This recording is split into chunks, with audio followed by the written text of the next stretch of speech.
देखिए, नीतीश कुमार जी के साथ मैंने भी काम किया है।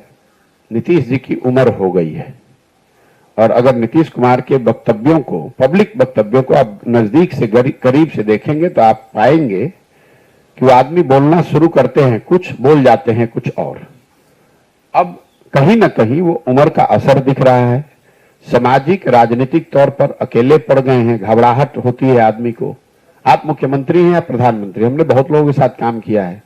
जब परिस्थितियां आपके अनुकूल न हो तो हर आदमी को घबराहट होती है, हर आदमी को डर होता है। तो नीतीश कुमार जिस स्थिति में आज हैं, वही घबराहट का नतीजा है कि कभी कह देते हैं कि तेजस्वी के नेतृत्व में लड़ा जाएगा, कभी बोल देंगे प्रशांत किशोर बहुत होशियार आदमी है, उसी वक्तव्य में बोल देंगे कि हमको तो कह रहा था कि कांग्रेस में विलय करो, उसी वक्तव्य में कह देंगे कि ये बीजेपी का एजेंट है।